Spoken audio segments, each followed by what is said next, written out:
I'm Betty. I'm a 32-year-old working mother, living with my husband and son. I joined the company I'm currently working at right out of college, and this is my 10th year there. I took maternity leave when I gave birth, but as soon as my son turned 1, I returned and have been working hard in sales ever since. Because of my consistent efforts, a promotion is on the horizon, and lately, work has become even more enjoyable. On the other hand, my husband, who's 3 years younger than me, has been job hopping since before we got married. He wants to start his own business someday. According to him, to become a successful entrepreneur in the future, it's better to gather experience from various companies rather than stick to one place. But when I look at his current situation, every time he changes jobs, his salary seems to go down. I've always wondered if he's truly gaining any skills, but felt I had to support the household to make his dream come true. I wanted to believe in the potential of the man I loved. However, he betrayed me in an unthinkable way. He tried to trap me. For about the first 2 years of our marriage, things were great between us. Due to his unstable job situation, our life wasn't easygoing. But it was fun dreaming with him about building our own house once his business took off, or taking trips abroad. However, things started changing around the time our son was born. He became noticeably colder towards me. Looking back now, maybe he didn't change much. But having a child made me realize his true nature. He never was into doing household chores, and he especially hated parenting. It was somewhat manageable when I was on maternity leave at home, but once I returned to work, every day became extremely busy. I'd get up early to make breakfast for the family, drop my son off at the daycare. After work, I'd rush to pick him up, do some grocery shopping, and prepare dinner. I was constantly on the move, wishing if someone could help me. However, my husband had never helped me. Considering he had more free time, I wished he could at least drop our son at daycare, but he flat out refused. When I asked him why, he said that he doesn't want to be considered as a man who is not busy at work because he has time to drop off his child. I was surprised by his excessive self-consciousness, but I tried reassuring him that nowadays it's pretty normal for men to be involved in parenting. In fact, I see many dads in suits dropping off their kids at daycare. But no matter what I said, he remained stubborn. To avoid constant fights, I eventually gave in. Between my early starts, overtime, housework, and childcare, I was stretched thin but pushed on for my family. It would have been nice if someone could have talked some sense into him.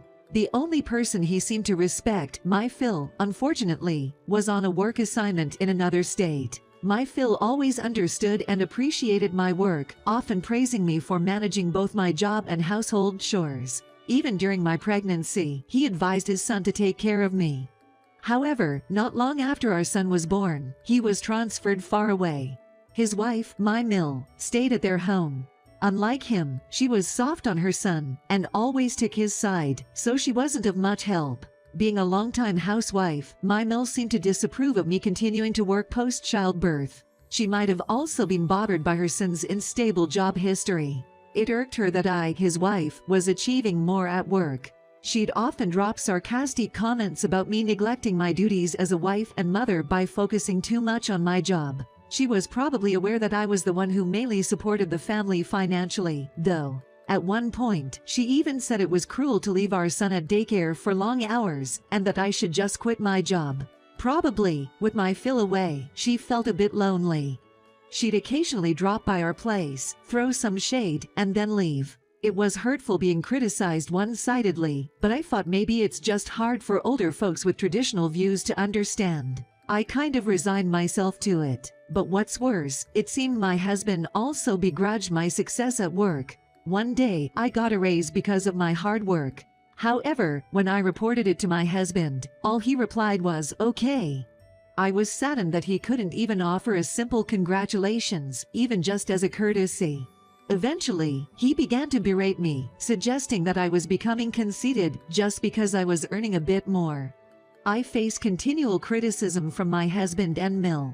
I began to wonder why I was working so hard every day, and even started regretting marrying him. Moreover, day by day, my husband started coming home later and later. Back then, he worked at a factory, and he was supposed to finish work at a set time. However, sometimes he didn't return home until late at night. When I asked why he was so late, he would always claim he was working. I didn't believe him, but whenever I tried to get a clear reason, he'd quickly become irritable. So, I didn't press him too much, but I couldn't help feeling suspicious about his odd behavior. Then, the unexpected happened. One evening, my Mill dropped by our house and announced, while it was common for her to visit without notice, that particular day had been exhausting for me.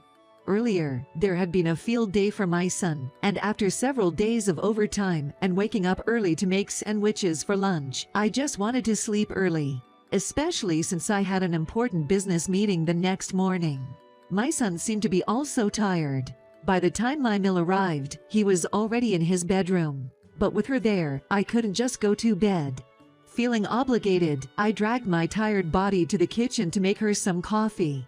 However, suddenly, my husband grabbed my arm. Confused, I looked up to see him saying, "You must be tired. Let me do it." It was rare for him to offer to help in the kitchen. Usually, no matter how tired I was from work, he'd make me handle everything from cooking to cleaning. I figured he was probably just trying to show off in front of my Mill, thinking, he's all talk, no action. I tried to proceed to the kitchen, ignoring him. But he didn't let go of my arm. With a firm tone, he said, "Just sit and rest," forcibly guiding me to the couch. I was in a bind. If I let my husband make some coffee, my Mill would start grumbling. She'd probably grumble about how I was bossing him around. However, to my surprise, even my Mill said, "Just sit down and relax," holding me back with a smile. While I was talking to her, my husband went to the kitchen and began making some coffee. Something was off. There's no way they'd both suddenly become so kind. What's going on today? As I pondered, my husband came over with a tray of cups. "Well, have some coffee." He smiled, placing the cup in front of me. I thanked him, but kept a close eye on him. He kept sneaking glances at me. Even my Mill seemed unusually restless. Something was definitely up. I then turned my gaze to my cup. And it hit me. I realized he was up to something. There was a reason behind their sudden kindness. I wasn't going to fall for their tricks. I decided to act immediately. Oh boy, they better be ready. I won't hold back anymore. Lifting the cup in front of me, I stopped just before taking a sip and said to my husband, "So, we have some cookies, right? Shall we eat them?" Normally, my husband would never serve snacks to guests, but since he told me to sit and rest today, he would have to bring the cookies. At first, he looked clueless, but as I expected, he said, "Oh, right," and got up to fetch the snacks from the kitchen. My Mill said, "Oh, I'm sorry to bother you," and went to the kitchen as well. I didn't miss this opportunity. When my husband returned with cookies, I finally took a sip from my cup. My Mill, who was sitting next to me, started drinking her coffee as well. For a while, the three of us made small talk, and I showed my Mill a video of our son's field day. But both my husband and Mill kept glancing at me strangely. Despite feeling their intense stares, I drank my coffee with a straight face. Seeing me like this, my husband tilted his head. Just when I thought things would pause without incident, something did happen. My Mill's face turned pale, and she suddenly stood up. She then bolted out of the living room, clutching her stomach. She was headed for the bathroom. I thought to myself, I knew it, and looked at my husband. He stood there, eyes wide open, in shock. Then, for a moment, he shot me a glare before hurrying after my Mill. Outside the bathroom, he was banging on the door, shouting, "Mom, are you okay?" She was groaning in the bathroom, but I couldn't make out what exactly my Mill was saying. I could kind of guess from her groans, though. After a few minutes, my husband returned to the living room, leaving my Mill in the bathroom. His face was pale, and he bit his lip. I said to him, "Seems like you put something in my coffee, huh?" "So it was you after all," he shouted back with bulging eyes. I smirked. "No, it was you, right? I just switched my coffee with your mother's because it looked suspicious." "You're the worst wife ever. Suspecting me like that," he retorted. "Well, which one of us is the worst, really?" I laughed. "You probably put in laxatives or something, right? There was some weird powder on the edge of the cup. It was too obvious." "Well, there was a small amount of white powder on the rim and inside the cup my husband had given me. If you were someone who made coffee often, I wouldn't have been suspicious. But my husband never does household chores, and my mole thinks it's natural to boss the DIL around. Them being nice and letting me rest was too good to be true. So I was careful about my husband's actions and the coffee he gave me. After being caught, my husband confessed everything. He planned to mess up an important business meeting I had the next day by making me sick. If their plan had worked, I would have had to cancel my meeting or would have been running to the bathroom during it, possibly hurting my reputation at work. Putting something in someone's drink is clearly a crime. Do they really hate me that much to stoop so low? I started to pity them. My husband, now utterly defiant, glared at me and said, "If anything happens to my mom, I'll sue you for compensation, you know." However, I replied with a smirk, "What are you talking about? You'd be the one to pay me compensation. I've known all along that you've been cheating." What? My husband froze on the spot. Even though he had plenty of free time, he'd always claimed to be working late. On his days off, he'd go out alone, leaving virtually no quality time with the family. And when he was home, he was constantly on his phone. I felt suspicious, so I'd hired a detective agency to track him down. The findings were as I'd expected, damning evidence. He had posed as a single man at a bar, met a young woman, and started dating her by lying about him starting a business soon. The naive girl, fresh out of college and unfamiliar with the ways of the world, must have believed his lies. Later on, he tried to explain himself, saying he wanted to boost his self-esteem by dating a younger woman. I could easily picture him bragging about becoming a big shot in the future. If he had that much free time, he should have been working harder.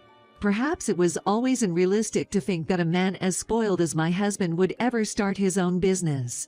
Perhaps he didn't expect his affair to be exposed, but seeing his pale face, I firmly said, "Let's get a divorce. You'll have to pay me compensation. And of course, child support too." Perhaps realizing there was no way out, my husband resignedly said, "Fine." But he added, "Just so you know, I'm taking half of the savings. I know you've been secretly stashing away money. There's no money for you to take." I chuckled and sighed. Most of the remaining savings are from my single days. Money saved before marriage isn't subject to property division. Hearing this, he said, "That can't be right, but you've been earning recently too." "The money I've made recently, with you hardly contributing, most of it's been spent on living expenses." Hearing this, he hung his head in despair. I added, "By the way, all the furniture and appliances in the house were bought with my money. Don't even think of taking them, okay? The house lease is under my name, so just pack your things and leave ASAP." Then, I told my mill, who had just come out of the bathroom with a weary face, "I'll be reporting this to your husband." My mill begged, "Please, don't tell him." But I went ahead and called my Phil. As expected, he was furious and asked my mill to get a divorce. After realizing he had no financial gain from the property division, it seemed my husband finally understood the gravity of his situation. "I don't want to break up. I can't live without you, Betty." He cried and pleaded, even going as far as to kneel and beg. But an apology now wouldn't change how I felt. I hired a lawyer and successfully divorced him. I demanded a large amount of money for compensation and child support. With a low income, he couldn't pay the compensation in a lump sum and ended up with massive debts. However, the punishment didn't stop there. I had filed a police report that my husband and mill had put laxatives in my coffee, resulting in both receiving guilty verdicts for assault. Though they got suspended sentences, they now have criminal records. In the end, my husband was dumped by his mistress. To repay his debts, he worked tirelessly day and night. My mill also got divorced, so they now live a miserably poor life together.